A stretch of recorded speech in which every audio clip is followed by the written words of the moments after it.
Alright, so this is part two, Essa Faal versus Aduboy. Momoko e Aduboy de double mako e Aduboy, Essa Faal mo e Aduboy. I don't know, my hiccup, ba manana kum tawang sa bala ma start video bi. But yeah, so let's start this video anyways. Alright. nit ñi bonuñ de. Dega. Gambian workers, Gambian civil servants are good people, but we have subjected them to the indignities of poverty. Lolo tax nga am corruption in the system. Ñoom they are the victims, and I am fighting for them too. They too are entitled to a fair share of the national cake. Ba tax dinañ mun a dem def seen liggéey and serve Mother Gambia properly. Duñ fa toog di xalaat nu ñoo sàccee pour fayal seen doom school fees. Duñ fa toog di xalaat nu ñoo sàccee tey pour mun a fay luwaas. Duñ fa toog di xalaat ban deal la ñoo def tey pour mun a fayal seen doom mu dem studies ou fayal ko exams. Duñ fa toog di xalaat naka la ñoo mun a defee deal boo xam ne dinañ mun a jënd xari Tobaski. These are the problems that we face. No, to be honest, man suma amon suma wajur, suma papa wala suma yaay mu doon liggéey si government bi. Muy def façon yii nii di saja xaalis pour fay ma school fees man dama rus. Billahi man ma mën a dem school because xam naa su ma demee school rek suma friends yëpp dañ ma xoolee bët boobu noonu. Kon yow sa papa moo di nekk si government bi di saja xaalis. Like non dama over rus billahi. Moo gën sama tukki sax ma dem beneen school sax moo gën ba du ma mën a nekk ak Gambia. Sama papa wala sama yaay mi ngi liggéey si government bi mi ngi saja xaalis. That's very sad, man. The system bi gaay teg in place is killing the Gambian worker. ñoom rek ñoo nekk ci jaama ñi si des ñépp ñu ngi ndóol. How many Gambian workers earn $18,000? Exact. So boy $18,000 si bëri na sax boy. Yow yaa ngi am police officers yoo xam ne ñoom ñoo nekk di garde dëkk bi ñuy receive ay $8,000 $9,000 su bëree ba bëri $10,000. Ba dañ dee receive $10,000 sax. This country, bro. Anybody earning below $18,000, you are a victim of the system. Billahi. Because ñoom seen boppa xam nañ ne that is true. Looloo tax ñoom ñuy fay seen boppa ay hundreds of thousands. And why I call the system yi yëkkalante, look at the progression. They started from Ndeyi Mbilame. Yokkal president from 240 or 250 to 500. Yeah. Okay? Minister si ñu yokkal leen illegally because parliament did not approve it at the time. That's what I understand. ñu yokkal leen te parliament sax jotu ko woon a approve. ñu jógee foofu soo yokkal nañ président ak ministre si. Then ñu dem ci parliament. yokkal leen ñu ngi leen a yokkalaat. In fact, yesterday it was in the papers ne just for allowances $81 million for allowances. Yeah. For parliamentarians. Te man lu ma jaaxal mooy when this type of things happen ñoo war a hold these people accountable. Like ñu nekk di jël xaalis yi nii comme illegally comme moom nu ko waxee like government baa ngi jël xaalis bi illegally. Understand? So léegi who are those people ñoo xam ne they are responsible pour guy hold them accountable?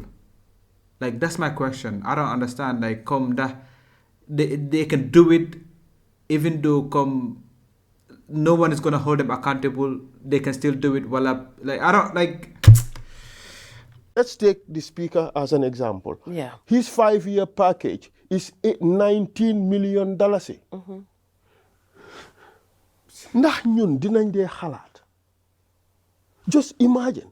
Yeah. Speaker bi nga war koo fay a package of $19 million. Waxuma la ne $2 million de. 19. $19 million nga mun ko koo fay. In fact, the gratuity is 125% of the annual salary for the speaker. Mooy the gratuity. Yeah.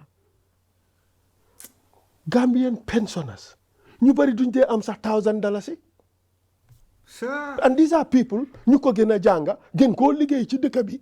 gën koo how do you call it? Gën koo contribute to the development of this country. Yeah. Suñ fay ko gratuity suñ fay ko pension is about $900, $1,000. What kind of a society are we building? What kind of a society are we building? We are building a society for those at the top. moo tax ñii ñëpp ngay wax nii ñëpp ñuy reyante to be in that bracket because there is nothing else. They can. te dégg la because of politicians fii yu bëri dañ doon saaga Adama Barrow bon buñ demee ba xam ne loolu du work léegi gars ñoom ñëpp gars join Adama Barrow which is very funny because ba léegi nii sa soo diggee TikTok di nga gis vidéo yooyu noonu ñu ngi VAR gars yi ñu doon saaga Adama Barrow bu mu jëlee président bi ñu ngi koo saaga like ki deful fi dara dugg na fii gën na fële léegi those are the same politicians ñu join Adama Barrow because of seen own interest xam ne ne léegi saaga bi du mën a work léegi ñu ne xaaral léegi ñu join ko. Cannot be like me to pick up an international consultancy or an international job anytime I want. They are not like me. They don't have that financial independence.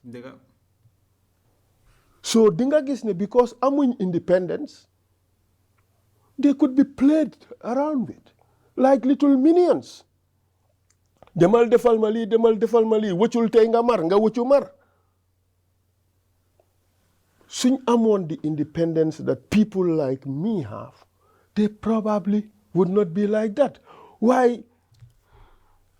I mean, their situation mayut leen pour ñu maintain seen gor. So kooku dafa desperate.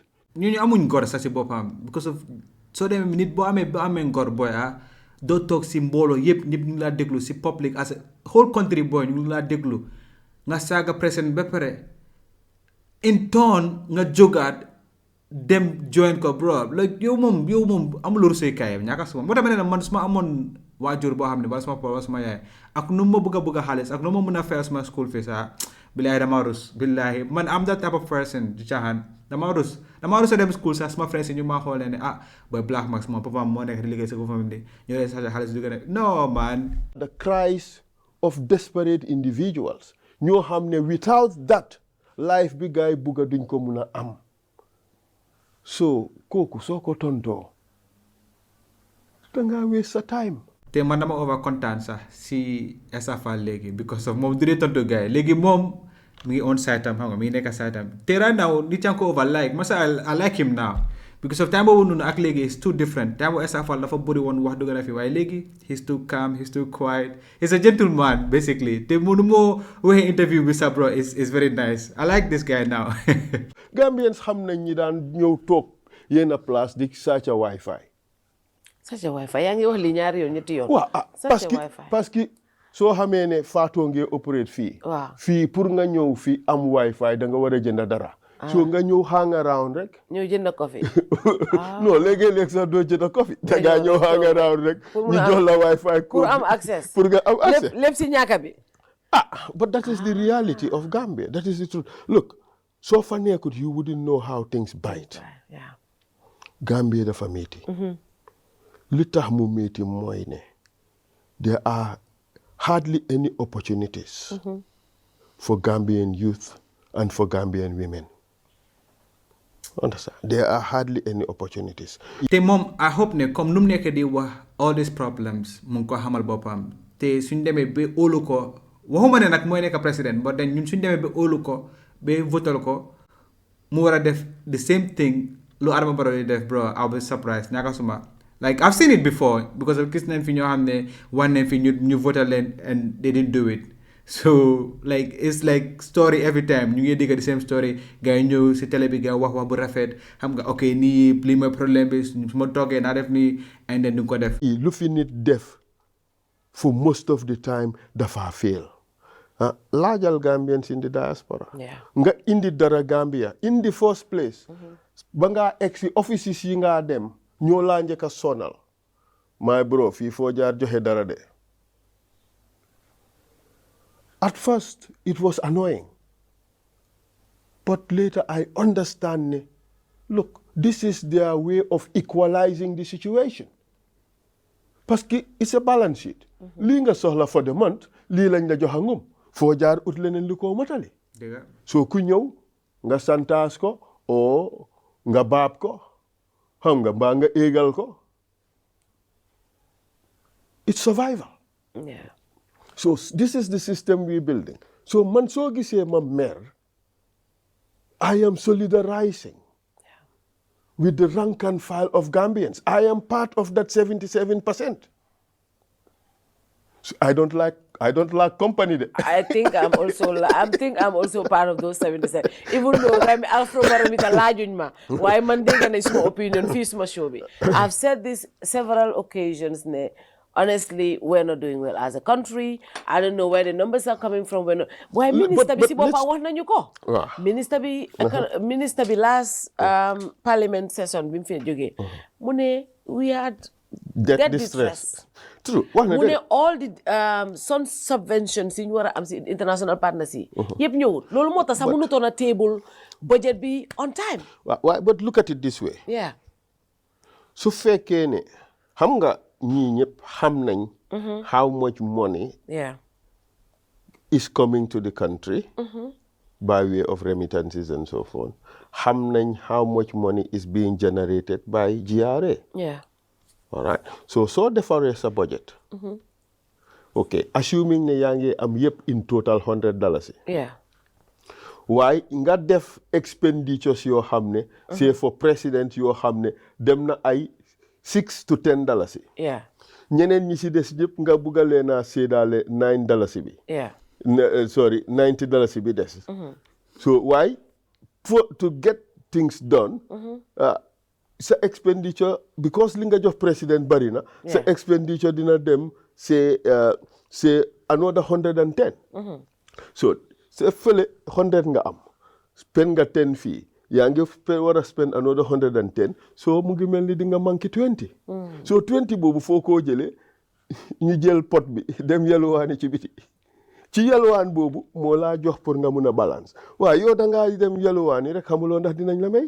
loolu moo ñu dal moo tax the budget you have $3 billion deficit. Lan moo tax international support bi donor support bi ndee am subventions yi lu tax lan moo tax nga foog ne this year amuñ luñ war a. Why just look at it. Wow. Prime Minister of England. dem na UN General Assembly. Yeah. Monsieur Van ak another president pour dem General Assembly meeting.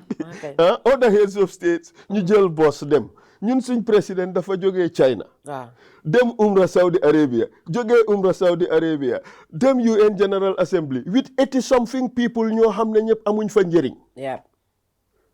so yow ki jël boss ñëw foofu nga bugg a moom mu jox la xaalis.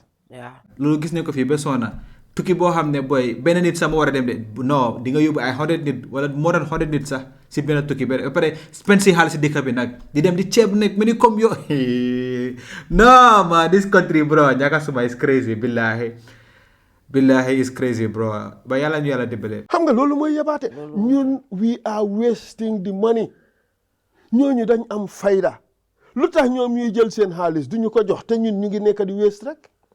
Just look at that. You take 80 people to UN General Assembly. To do what? In fact, sax ñëpp duñ mun a dugga. xam naa ci dara because I worked there. Few cards lañ laa jox pour ñuy mun a am access. So ñeneen ñi fa nekk ñëpp shopping lañ nekkee. Vidéo si génna. Fan lañ leen wane? ñu ngi ci biir dëkk bi di yaasi. This is sad boy. Billahi. Like comme nu mu ko nekk di waxee sax boy man sax fu mu nekk di I'm sad. Kon njëkkee all those 80 people comme duñ mën a dugg man dama foog ne gars dañoo mën a dugg si UN li fi bi se so kon léegi yoon nekkoon si dëkk bi rek because of den men America rek bro it's a chance opportunity rek pour yaa suñ xaalis bi boy no man wanuñ la kenn inside UN General Assembly doing anything meaningful committees ci sax duñ fa attend kenn ci ñoom mënu laa wax ne resolution si lañ pass kenn ci ñoom mënu la ko wax because they not in attendance demuñ fa pour liggéey lii mooy yekkalante système bi nekk ci dëkk bi am na dëkk yoo xam ne sax seen head of state they travel economy to go because they don't want to waste money ñun yow yaa ngi nekk the poorest country one of the poorest countries in the world ñëpp a ngi ostracize di reduce seen cost di wàññi nit ñi ñoo demal ñeneen sa seen délégation si duy passé 5 yow nga enu 80 yóbbu ba pare soo gestoo dem ci ñoom ne leen may ma xaalis xam nga yéenay xel moo ko mutali ñii yëguñ problème si nekk Gambia because they are not focused on the problems of this country their focus is ñoom li leen neex. No, I feel like yëg nañ ko de like Essa Faal is mistake there comme yëg nañ ko de dañ ko nekk di teyteelu xam nga nit xam nga dara ne ok ñii ñi ngi sonn de but no yaa ngi just faalewuloo nit yi sax comme yow nit ñu la fa teg yow faalewuloo gaay you know that these people are suffering there but faalewuloo like you just want to do loo bëgg a def rek te kenn du la mën a stop xam nga loolu moo tax ma ne ko di la te ndax ñii amuñ people yoo xam ne dañ leen war a hold accountable sax at least their focus is luy dundal seen xol ku musuta dem America yaa ngi dégg America waaw nga support Barrow dégg nga General Assembly ñoo ñu ëpp la ci plane yóbbu la nga yaasi New York yóbbu la Maka yóbbu la New York exactly so this is political patronage. It is massive corruption. It is mismanagement of the little resources that we have. Gis nga xaalis boobu suñ ko jëloon dugal ko ci lopitaan bi dugal ko ci mbéy mi dugal ko ci xale yi ni ko noonu mu am njëriñ. Just look at meet the people's store. It's a constitutional requirement. Yeah. maa ngi amee fii yenn statistics yu ma download and I think it makes sense that I just read them out for Gambians to hear. In 2020, I did not create these sources, so mënuma ko verify. But lima dégga ñu wax parliament is very similar to lii nii. So I say this with that caveat. 2020 ñu ngi jox president ñu ngi budgetal president $6 million. He spent $39,059,966. From 6 to 32. Yes. And dégg naa am na ku ma attaque di wax ne I am exaggerating ne affaire yi xawma is 500% increase. Well, this is 534% increasement. Yeah. It is sad. It is sad. In 2021, ñu budgeted $6 million. He spent $43,524,692. lii mooy kaa ñu dem mbaxali xaalis si Gambia bi. moo tax dëgg de it's funny but mi ngi wax dëgg because ñoom ñoo dee wax ne comme dañ dem mbaxal Friday ñoom mbaxal yi so léegi ñun ñu ngi mbaxal suñ xaalis de suñ own xaalis yoo xam ne ñun. ñoom ñoo fi dee wax mbaxali puuj paaj de.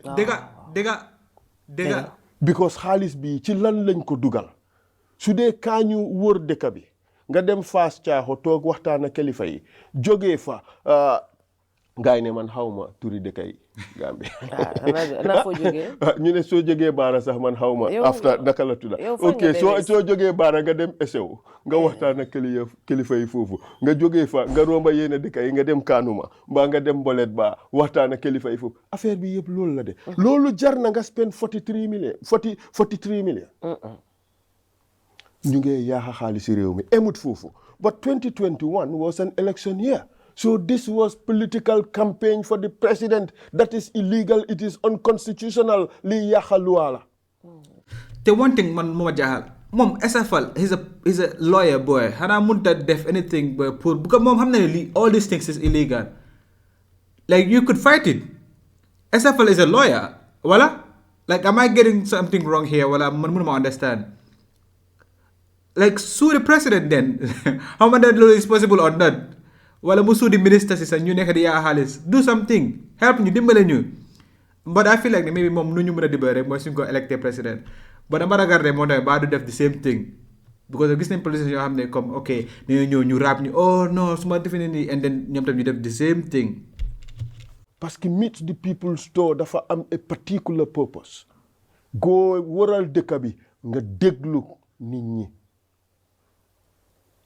The whole idea was here the 77%. Yeah. Why are they angry? Lan la gaay def yep parti la yep taacho feecho la throughout that talk. So yow te jeexut foofu de xaaral ma jox la rek di figure for 2023 ñu ngi ko lifinal $10 million.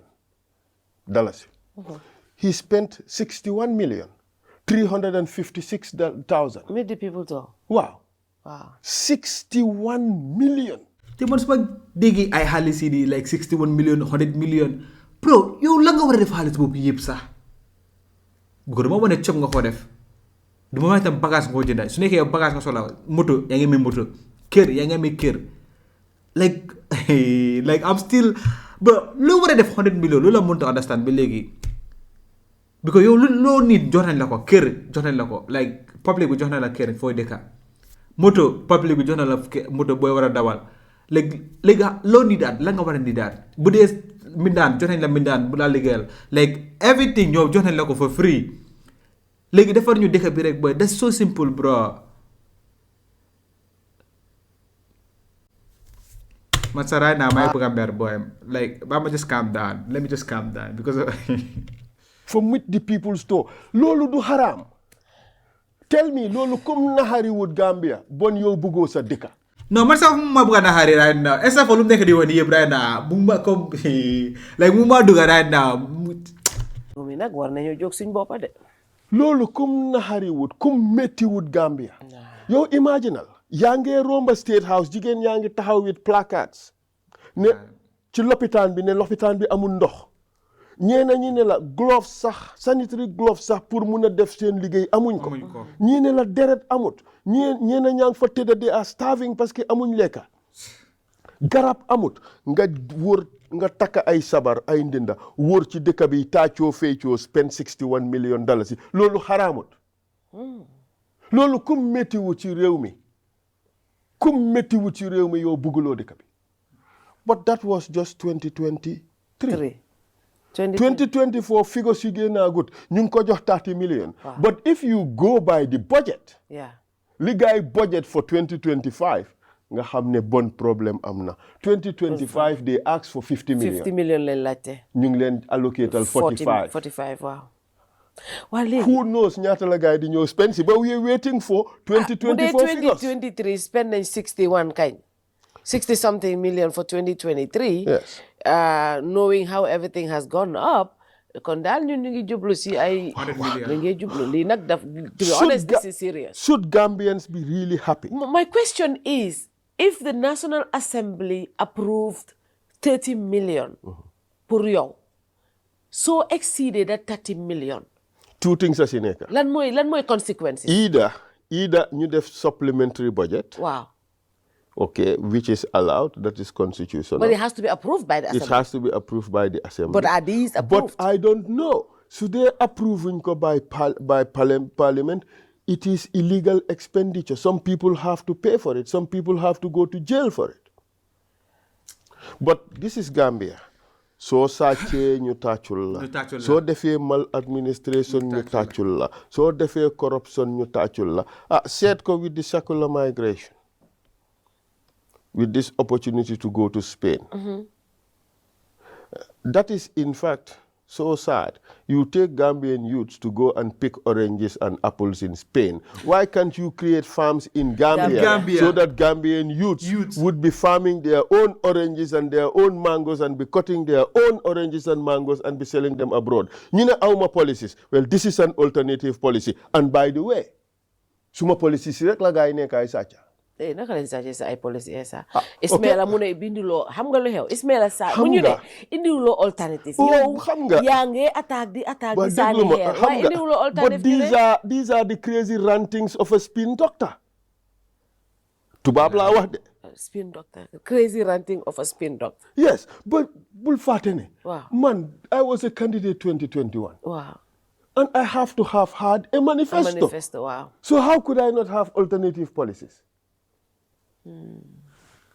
moo tax ma ne gis nga nit ki xam nga lu olof dee wax waxata mooy ñoo xam ne dañ dee wax rek if you paid pour wax su fekkee ne yow sa survival depends on nga waxal nit ki whether nga fen does not matter whether nga wax loo xam ne gëmuloo ko does not matter dangaa wax rek su fekkee ne sax la nga wëcci woon yépp danga ko war a maraat it's part of your job description so ñooñu suñ defee loolu dang leen a seetaan rek ree leen ne leen massa sa circumstance moo la teg coono gi yépp massa man dama leen yërëm amut lu ma fi wax loo xam ne waxuñ something somewhat similar dañ doon fen waxtu boobu ndax gëmuñ woon liñ doon wax ndax biñ décidé rek ne dañoo bokk rek si la things magically change. ñun ni things dafa change léegi. ok bon ñoom jaratutoon ñu dem fa kon que ñoom liñ doon xeex yëpp am na jaratutoon ñu dem fa di ñi ñoo gëmu dara nit ku xam nga a rudderless individual moo comme ne gëmu dara ñun we move on principles man I am fighting for fairness and a just society in Gambia. I am fighting for the Gambian people kii jaar gerte saaf ci mbedda mi kii jaay marché suñ yaay yi nekk ci kër gi ñi nga xam ne ñooy am pour make sure ne xale yi lekk nañ ñooy make sure ne xale yi jàng nañ make sure ne xale yi faj nañ leen make sure ne xale yi am nañ opportunity. I'm fighting for the Gambian youth koo xam ne mu ngi taxaw every day mu ngi jaaxle xamut whether mu turn right or mu turn left because nothing seems to be working and at the end of the day they take to drugs and alcohol. I am fighting for jangla bi nga xam ne amut any choice parce que dépense mënut a am mu taxaw ci tali bi di raba raba. That is in fact the definition of raba raba. By calling me a raba raba lawyer yaa ngi insult the other Gambians ñi nga xam ne raba raba lañ yaakaar. Raba raba is noble. It's noble. Raba raba mooy jaay sa doole. That's what we all do. Raba raba mooy xëy takka sa ndiga ne fu ma jaar dinaa succeed tey for my people. Xam nga ñii liñ xamut mooy ne li leen daan dal mooy dal nit ñi ben tey nga xam ne sa dépasse for tey nga koo liggéey mbaa démba because there is nothing there. That is the system we have in this country. Xam nga raba raba lawyer de bu dee yow laay nuru man bëgg naa nekk raba raba lawyer lu leer laa la wax. Man sax bëgg naa nekk raba raba lawyer because Essa Faal num reachee nii right now mu ne moom mi ngi raba raba man sax bëgg naa nekk lawyer man. But anyways, this is another video. I'm not the video is too long because of man right now fu mu nekk nii boy lu ma dégg rek doy na right now because man fu mu nekk nii sax suma xol bi mayu ma pour ma dégg Essa Faal problème yu moo nekk like it's really calm down Black Max, calm down okay. You know what? Let me just end the video here. Let me know what you guys think. And yeah, it's over Black Max and I'm out. Peace.